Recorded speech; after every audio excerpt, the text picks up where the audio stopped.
paid your money for your ticket for and hopefully generously donated above and beyond that to the Literacy Project? For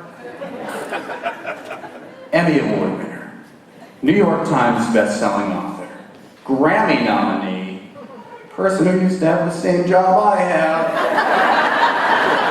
MSNBC superstar, and my friend, Rachel Maddow.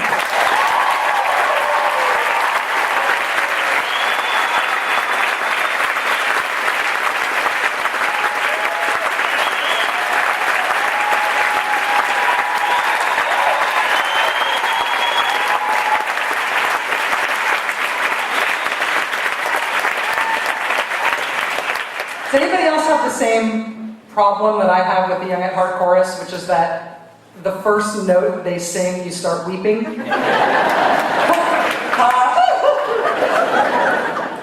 I don't have pockets in these pants. I don't have a handkerchief, and so I've been wiping my...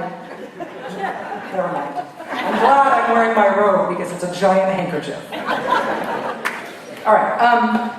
I am very honored to be here. It's a real honor to be asked to do this. And the thing that I was most worried about doing this is that I wrote a speech for today that I think is really weird.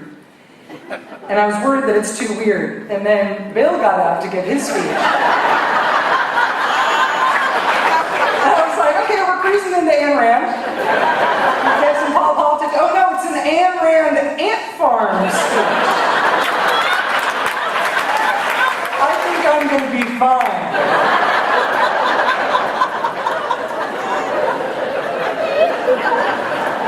So here we go. George W. Bush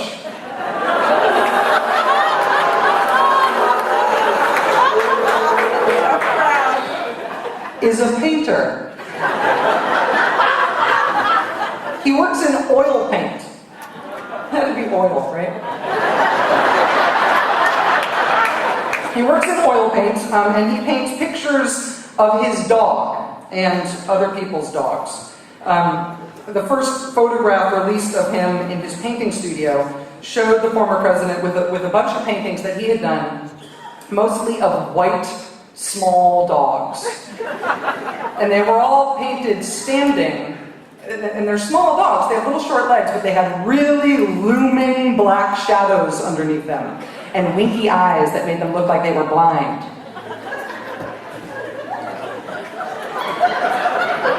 President Bush did an interview about his new painting career with ABC News, in which he told them that he was particularly proud of his self-portraits en toilette. He did not say en toilette, but that's what it is. They're oil paintings of himself in the bathroom. And there's one where he is in the shower, and there's another one where he is in the tub. And he says he's particularly proud of the one in the tub. And, you know, it is hard to avoid the bottom line here that the president who started the Iraq War and now in retirement is making paintings of himself trying to get clean. And he's painting in oil.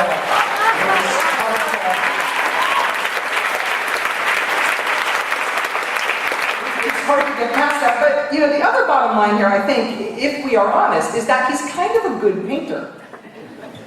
I mean, the white dogs are creepy. And he puts his have you seen the paint? Have you seen how he signs them? So like the painting is this big, and then the signature in the corner is kind of like this big, and the signature is 4-3, which is fantastically obnoxious. So there are issues, but you know, the one close-up of the face of his dog who is dead, his dog Barney. And the portraits of himself trying to wash away whatever he's trying to wash away, they're kind of good. They are better paintings than he was president. So there's that. Also, did you know that there is a World Series of Poker? I had no idea. See, that was Susan. Susan and I had no idea. There's a World Series of Poker, and it's organized in a tournament system like a sport, the World Series of Poker. And you can win, if you win the World Series of Poker, what you win is a diamond-studded bracelet that looks like a Super Bowl ring and has little hearts and diamonds and clubs and spades on it. But poker isn't just one game. And the tournaments in the World Series of Poker are divided by sport, right? By game. If you are not a poker player, as I am not, then the games have weird and poetic titles. One of the games, the title of the game is 7-card stud, high-low, 8 or better. Also, 2-7 draw low ball, 7-card Raz, no limit hold'em, Omaha high-low split 8. That's a sport. My favorite one though is pot limit Omaha. It sounds like a ground beef casserole. Pot limit Omaha. The part of it that I will not admit to understanding now that I'm newly fascinated with the World Series of Poker is that if we are organizing into a sport, I do not understand that poker as a sport has to be divided by gender. But the men play and then the ladies play separately. And like in a physical sport with running and jumping, and if you're like throwing people around using your triangulated shoulder strength and your height, I think there's maybe a case, maybe, depending on the wrestler, for dividing the competition by gender, but it does seem weird to me that poker would be a gender bifurcated sport, but it is. They have the men's and they have the ladies. But the important part here is that in 2005, the World Series of Poker bracelet, the world title in Ladies No Limit Texas Hold'em, was won by a woman named Jennifer Tilly. The actress? Yeah. Did anybody ever see that movie Bound in 1996? If you are easily embarrassed, do not look up clips of it on YouTube or you will die from the blushing. I was an hour late to work on Friday because of watching the clips. I can't go to work after seeing this. It's a very, very dirty movie. And one of the stars of Bound was the actress Gina Gershon, who played a character named Corky. And her co-star, who's the person who pronounced her name like that, Corky, her co-star was Jennifer Tilly, World Series of Poker, Ladies No Limit, Texas Hold'em, title holder 2005. Same Jennifer Tilly.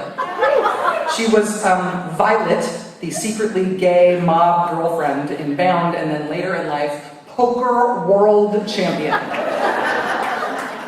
And Jennifer Tilly is a good actor. I will admit to being a little stuck on the whole Bound thing, but she was in the Fabulous Baker Boys. She did a lot of good TV. She was in Hill Street Blues. She was nominated for an Oscar for the Woody Allen movie Bullets Over Broadway. She is a good actor, but she is a freaking phenomenal poker player. So George W. Bush is a painter. The lady who said "Corky" like that in Bound, she's the world champion of Texas Hold'em Poker Ladies Division. And my third point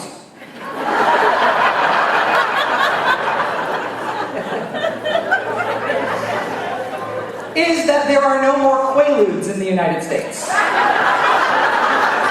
I swear that these are all related. This is more relatable than the ant farm and ant ranch. Come on. I mean, he wrapped that around at the end, but when he started talking about ants, were you like... All right. I will try to make these seem as related as that. George Bush is a painter, Jennifer Tilly is a poker star, and there are no more Quaaludes in the United States. I happen to think that the war on drugs is basically idiocy. But if you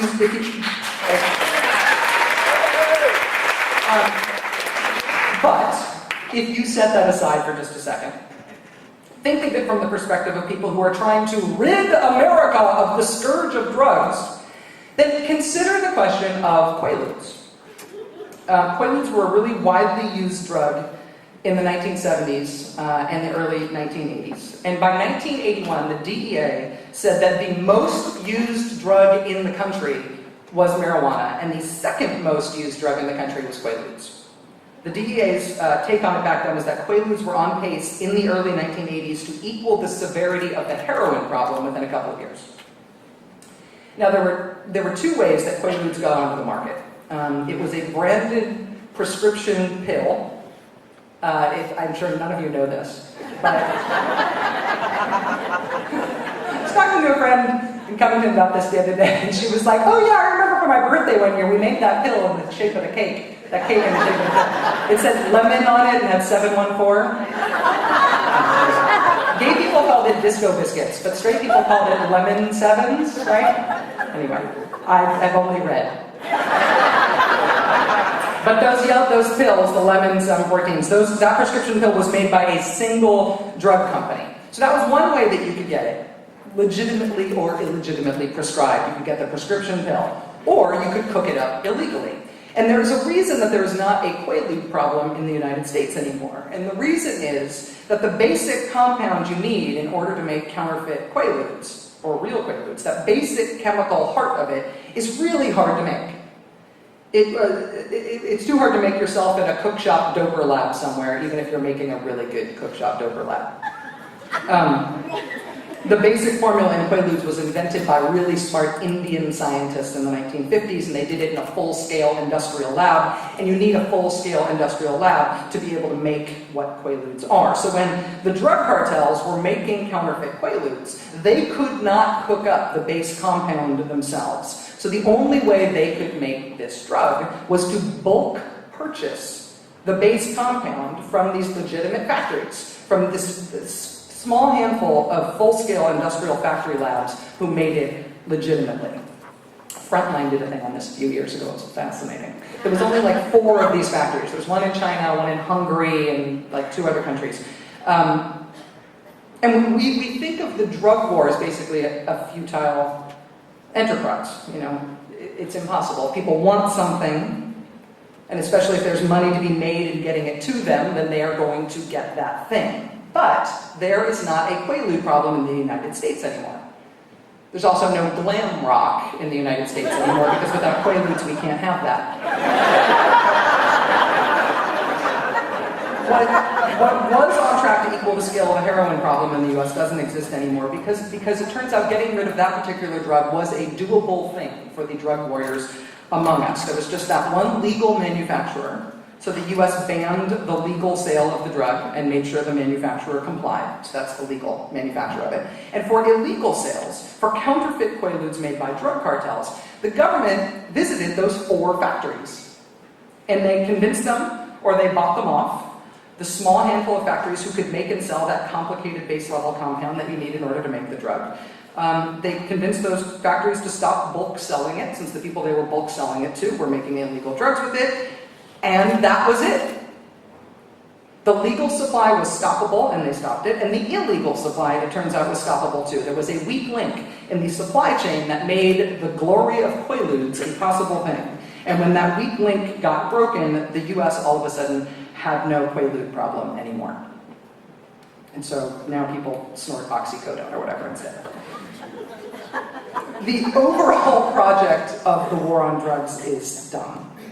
It is a futile thing, and I know here among friends, I'm probably not the only one who thinks that if there was a Garden of Eden, that apple probably wasn't actually an apple. It was either a mirror or a mushroom or a coca leaf. As long as there are humans, I think the drug war in concept is futile overall. But if you are fighting it, it seems like it is important to know that parts of it have actually been winnable. Some of that impossible project turned out to be possible. We're here in part today because of my enormous friend, Bill Dwight. You all know that he is Northampton City Council president. It is less known about Bill Dwight that he was actually the body double for Karki in Bounds. You have come a long way, baby. Bill is from here. He's 1 million years old. And when he was growing up in the Pioneer Valley, he was a bit of a wild child. He was an activist and a rabble-rouser. And we've heard oblique references to this today, but the reason he didn't get his diploma is that he became unwelcome at high school. His subsequent efforts to go to other high schools also did not work out. And so Bill just got on with it. He stayed an activist and a rabble-rouser. He did the sex scene body double thing for 1990s lesbian movies for a while. He found an understanding woman and got married, raised a family, did a radio show for a hot second. He became a total film dork, and I mean that in the best possible way. He has since become a whiskey dork.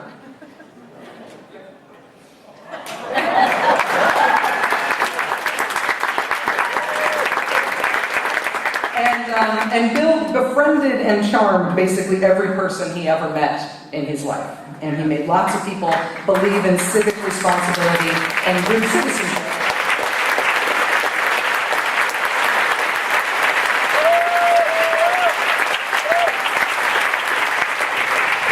He made lots of us believe in civic responsibility and good citizenship, who otherwise would never have thought of this community and those types of responsibilities as our own.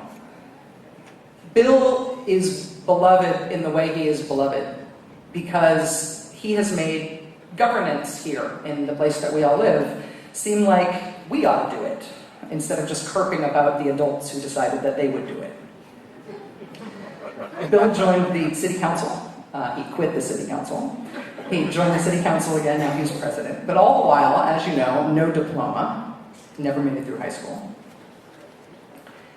I believe that as humans, part of what we need to live is that we need to know and tell and hear stories about winning. I think that the idea of futility does not frustrate us. I think it idles us. I think it stalls us out. But once we see that something can be done, then we start to believe that something else could be done in the future too.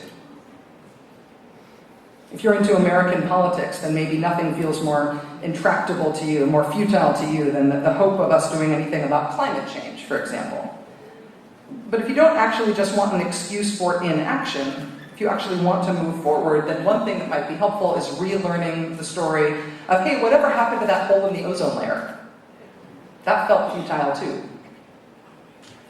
If you feel overwhelmed and hopeless about, say, obesity and junk food in America, in our country right now, take a quick trip through the history of smoking in our country, just in the past generation or so. I should maybe doubt if anyone here is stumped and anxious about drug use in our country, but if you are, cuddle up with Equalude's story at night. It will make you see that part of that was solvable too, even when it felt impossible. We are a species that is powered by possibility. In politics, in problem solving, and in life. If you believe it cannot be done, then you are correct. It can't be done. As adults, as humans who have already done our growing up, the monster of futility, I think, lurks in the idea, in this sneaking sense, that once we're grown, we are done. We are who we are. We were built as we grew, but now that we are grown, we are complete, and this is who we will ever be. But the monster of futility is slain by learning and telling the stories of those who prove that idea wrong. People who grow and then decide that they're going to grow some more. Pat, who was a pro football player, and then he was a soldier. Johnny, who was a beloved DJ, and then a beloved teacher. Joyce, who was a therapist, and then an artist, a bookbinder. An actor, who's actually a card player. A middle-aged dad, and then a student, and then, in adult life, finally, a reader. A crappy president, who became a slightly less crappy painter. A high school dropout, and then a man with a diploma. To make constructive, transformative change in your own life as an adult is a really, really brave thing. It does not happen on its own. You have to make it happen. You have to swim upstream to do it. It's hard and it's awesome. But it not only changes your life to do it, it changes all of our lives if we can see you do it. It changes all of our lives to see that you can. Seeing that you can makes us believe that maybe we could. I love the Literacy Project for keeping doors open for people who choose to walk through them later in life. And I salute all of our graduates from the Literacy Project here today for killing the myth that any of our fates are sealed. So happy graduation day, everybody. I encourage you to think about the idea of defying fatalism when you feel inspired by these folks, and always to choose your own adventure. Thanks.